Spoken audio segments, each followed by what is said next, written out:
Bonjour à tous, donc aujourd'hui je fais une petite vidéo au sujet des volants Logitech G25, G27 et également G29 qui ont tous les trois le même défaut, c'est-à-dire que les moteurs de retour de force s'encrassent, les induits s'encrassent.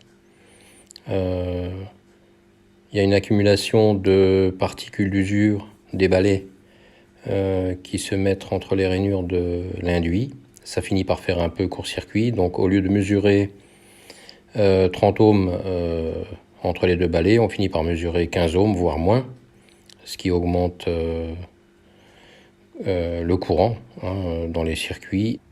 Et il y a les deux MOSFET qui grillent, et parfois même des composants autour, notamment 2 transistors et 4 résistances. Mais enfin, c'est plutôt rare. Donc après avoir ouvert le volant, vous démontez les deux moteurs. Sur la photo, vous voyez d'ailleurs l'encrassement de ces rainures. Ces rainures doivent être bien dégagées, donc vous pouvez les nettoyer avec une lame de Gutter. Pour ouvrir le moteur, il faut écarter les pattes avec une toute petite pince. Il est plus ou moins serti, il n'y a pas d'autre moyen de l'ouvrir. Et vous nettoyez bien l'induit. Ensuite, entre chaque plot opposé, vous allez mesurer environ 28 ohms.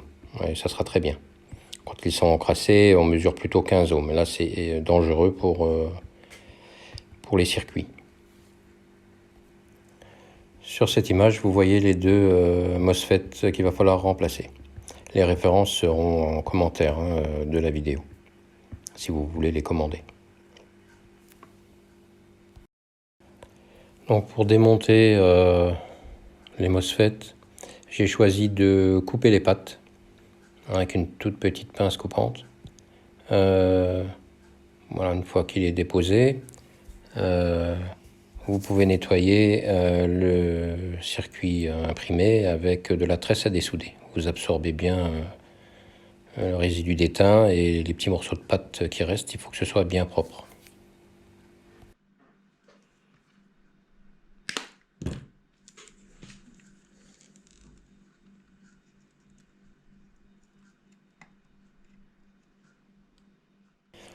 Donc quand le circuit imprimé est propre, vous positionnez le nouveau MOSFET.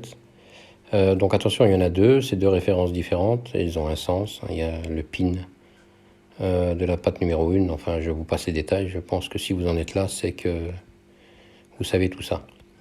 Donc je l'ai bloqué pour souder la première patte avec un cure-dent, il ne faut surtout pas qu'il bouge. Et un fer à souder très fin, pointu, 12 volts de préférence. Ça vous évite d'amener le 50 Hz du courant dans le circuit. Voilà, ensuite vous pouvez souder les pattes tranquille. Ici, avec un cutter, je m'assure que chacune des pattes soit bien séparée. Il peut y avoir des fois une toute petite particule, même avec la loupe, on a du mal à le voir. Il faut vraiment que ce soit net. Voilà, donc après avoir remplacé ces deux composants, j'ai remonté le volant partiellement, j'ai recablé, et là je branche l'USB et je constate que le volant s'étalonne correctement.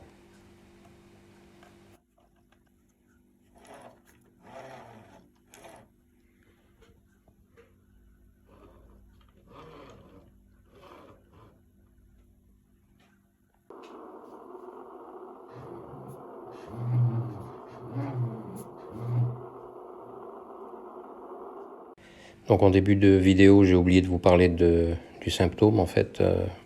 Quand il tombe en panne à cause des moteurs, ça m'est arrivé sur 2 volants d'ailleurs. C'est simple, vous n'avez plus de direction dans les jeux, ni dans le contrôleur de jeu. Vous n'avez plus de retour de force. N'insistez pas car ça chauffe beaucoup, il vaut mieux débrancher tout de suite. Et vous avez également sur le shifter le petit LED vert qui est très faiblement allumé et qui clignote légèrement, qui vibre légèrement. Voilà. Sinon, le reste fonctionne. Le shifter fonctionne, les pédales fonctionnent. Il n'y a que le volant et le retour de force qui ne fonctionnent plus. Et dans 99,9% des cas, c'est les deux MOSFET. Voilà, j'espère que ça pourra vous aider à dépanner votre volant, parce que bon, Logitech ne fait rien pour nous, hein, à part nous envoyer un autre volant, mais une fois que la garantie est terminée, ben, vous êtes bon pour un autre, hein, donc c'est 300 € quand même, hein, ça va bien 5 minutes. Voilà, à bientôt.